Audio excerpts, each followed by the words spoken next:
Good morning dear student.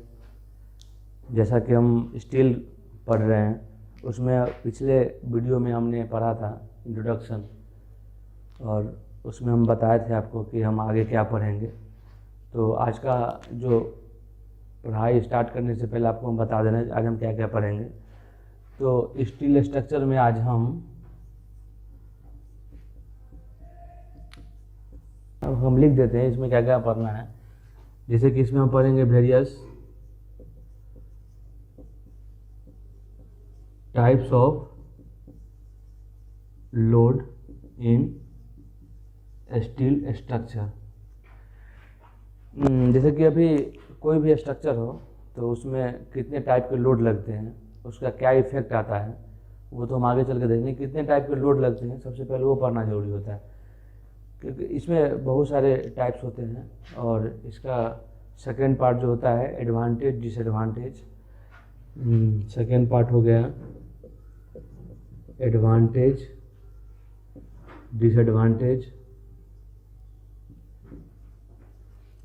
And third हो गया property of material. Property of material. तीसरा क्या हो गया प्रॉपर्टी ऑफ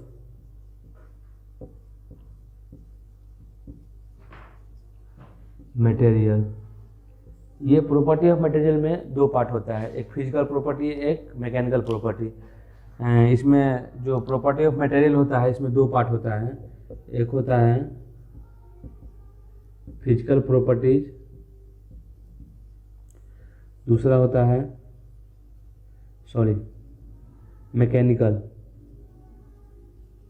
मैकेनिकल प्रॉपर्टीज। तो आज हम देखते हैं कहाँ तक कवर होता है। बस इतना सारा टॉपिक आज हम कवर करेंगे, और अभी इससे आगे आपको फिर इसमें फेलियर के बारे में भी इसका बताएंगे। और उसके बाद फिर इसका जो ये जैसे कि अभी various types of load affecting है, तो इस लोड में आप कौन कौन सा कोड यूज करते हैं, जिसमें डेड लोड हो गया, लाइव लोड हो गया, और विंड लोड हो गया, क्रेन लोड हो गया। तो जितने भी लोड होते हैं उन सबको अभी हम देखेंगे अच्छे से, और उसको अच्छे से पढ़ेंगे, और उसको हम अच्छे से आपको बता देंगे कि इसमें कौन सा कोड भी यूज होता है। जैसे कि आप अगर उसके बारे में विशेष जानना हो तो उसको आप लिख सकते हैं। तो अभी हम बताया आपको कि तीन टाइप पढ़ेंगे। पहला तो बताया आपको कि वेरियस टाइप ऑफ लोड, दूसरा एडवांटेज डिसएडवांटेज, तीसरा प्रॉपर्टी ऑफ मटेरियल। ऐसा नहीं कि जैसे हम पढ़ाएं वैसे आप पढ़िए। तो हम पहला वेरियस टाइप ऑफ लोड बताते हैं, जो कौन कौन सा लोड स्ट्रक्चर पे लगता है। तो आप ऐसा लिख सकते हैं कि the various type of loads act on A structure. तो यहाँ पे कौन कौन सा लोड जो स्ट्रक्चर पे लगेगा, तो उसमें डेड लोड हो गया, इम्पोज लोड हो गया, विंड लोड हो गया, और इसमें हम आपको बताते हैं जैसा कि अभी हम लोड्स के बारे में देख रहे हैं। थोड़ा क्या है ना कि अगर आप पेपर में भी अच्छे से लिखेगा तो लगेगा कि हाँ भाई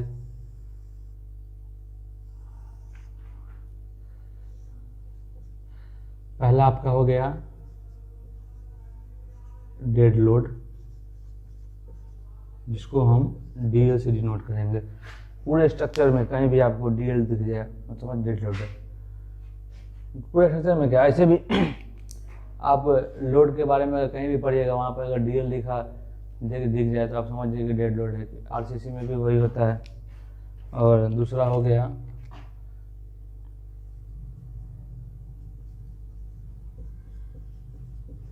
इम्पोज लोड, इसको हम आईएल से डिनोट करते हैं। And third one wind load, इसको हम डब्ल्यूए से डिनोट करते हैं। And fourth one is earthquake load.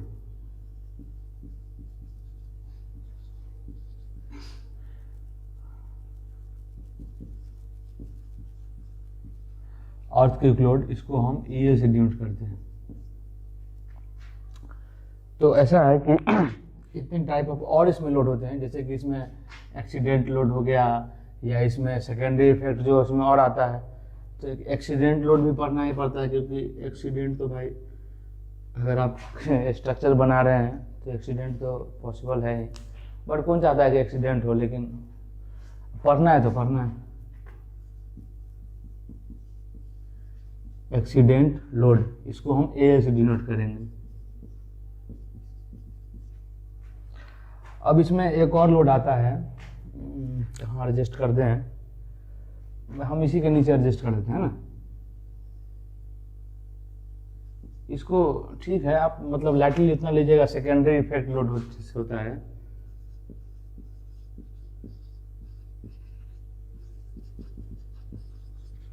Secondary effect होता है, इसको हम AC से डिनोट करते हैं। अरे डिनोट मतलब कि अगर इसको हम डिनोट नहीं करेंगे ना तो हमको ये पूरा याद करना पड़ेगा, dead load, import load, wind load, earthquake load, accidental load. अगर हम क्वेश्चन बनाते हैं तो पता चले कि यही लिखने में हमारा समय व्यतीत हो गया। तो आप ऐसे कर सकते हैं कि आप अगर DL लिख दिए तो समझ जाएगा कि भाई डेड लोड यहाँ पे काउंट किया गया है। तो इतने सारे लोड होते हैं, तो इसमें इस लोड में ना अभी क्या है कि हर एक लोड का एक अपना जो प्रॉपर्टीज होता है कि भाई डेड लोड किसको बोलते हैं, इम्पोर्ट लोड किसको बोलते हैं, विंड लोड किसको बोलते हैं। डेड लोड यानी कि आप डेड मतलब इसमें आप समझ सकते हैं कि इसमें जान नहीं है, सिंपल। कोई चीज़ को उठा के आप फेंक दिए उसका, अब वो वहीं पड़ा हुआ उसका, अब अपना वेट ऑफ बॉडी है, तो क्या है अगर हम ऐसे ही खड़े रहें और डेड हो गए तो मतलब हमारे डेड लोड हो जाएगा। और जैसे कि आप कोई भी चीज़ है उसको आप कहीं पे रख दीजिए, अब ये कलम ही है, इसको अगर आप यहाँ पे रख दीजिएगा यार तो यहाँ पे तो कुछ इफेक्ट आएगा ना। ठीक है इसका जो वेट है उतना नहीं है, लेकिन आज से मतलब कुछ समय बाद तो फिर इसका कुछ तो इफेक्ट आएगा, लोड बढ़ेगा तो इफेक्ट बढ़ेगा। तो अभी हम डेड लोड में आपको हम बताएंगे, इसका पूरा डिफिनेशन लिखा देंगे।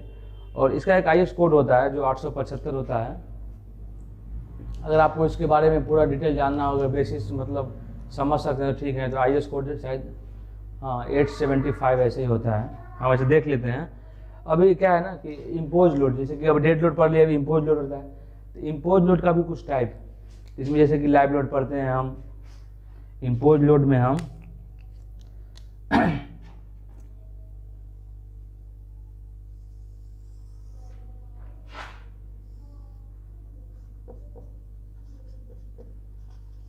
लाइव लोड है यार, लाइव लोड, इसको हम LL से डिनोट करेंगे। और हो गया इसमें अगर अपन लाइव लोड पढ़ेंगे तो और हो गया क्रेन लोड,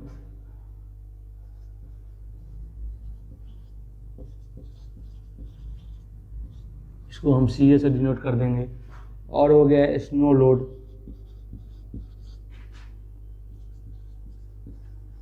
इसको हम SA से डिनोट करेंगे। और हो गया डस्ट लोड,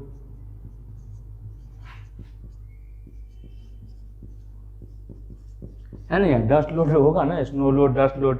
क्या समझ रहे हो कि डस्ट मतलब उसमें धूल है तो वो उसमें वजन नहीं है, बिल्कुल वजन है। इसमें और है आपका डस्ट लोड हो गया। उसके बाद आपका इसमें जैसे कि इम्पैक्ट लोड भी इसी में आता है।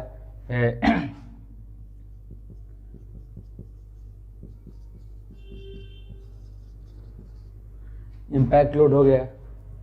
एक और होता है जिसको आप यहाँ पे एडजस्ट करके लिख सकते हैं, इम्पैक्ट लोड हो गया। इसका एक और होता है हाइड्रोस्टैटिक एंड अर्थ प्रेशर। भाई इसमें अगर आप बनाओगे, अगर अंडरग्राउंड कुछ बनता है स्टील स्ट्रक्चर का या कुछ भी, उसमें और वाटर और जो अर्थ का तो इफेक्ट आएगा ना भाई। आप सॉइल अगर पढ़े होंगे या आगे आप पढ़िएगा सॉइल, तो उसमें आप एक होता है एक्टिव एक पैसिव, मतलब एक्टिव अर्थ प्रेशर और पैसिव अर्थ प्रेशर, तो वही सब का इफेक्ट है। इसको आप अगर नहीं भी उतना लिखिएगा कोई नहीं, लेकिन हम लिख देते हैं क्योंकि जैसे कि आपको एक कहीं आप पढ़े कि हाइड्रोस्टैटिक्स या अर्थ प्रेशर, आप मतलब फिर बताइएगा कि भाई ये तो बताया ही नहीं। तो इतना सारा होता है, सब जानना जरूरी थोड़ी है, मतलब आपको हम जैसे कि जानकारी के लिए बता देते हैं। हाइड्रोस्टैटिक अर्थ प्रेशर,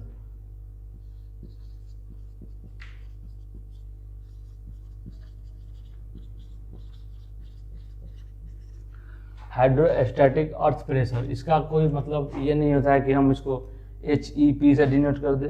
थोड़ा क्या है ना कि कोई भी सेंस होना चाहिए उसका डिनोट करने का। अब ऐसे आप आपका कुछ नाम हो गया, आप उसको शुरू लेटर और लास्ट लेटर को आप जोड़ के आप लिख दीजिएगा, तो थोड़ी होता है कि भाई ये आपका शॉर्ट नेम हो गया। नहीं, ऐसा नहीं होता है। कुछ उसका पर्सपेक्टिव होना चाहिए कि हाँ भाई ऐसा, जैसे कि डेड लोड, अब इसको हम बोल देंगे HEP, और इसका तो होगा ही ना, IL होगा। अब उसको हम HEP बोल देंगे तो उस HEP बोलने से उसका कोई मतलब है नहीं, इसका तो IL होगा। ये तो आप लिख सकते हैं, लिख क्या सकते हैं, आप जानते भी होंगे। तो इतना सारा रोड है ना यार।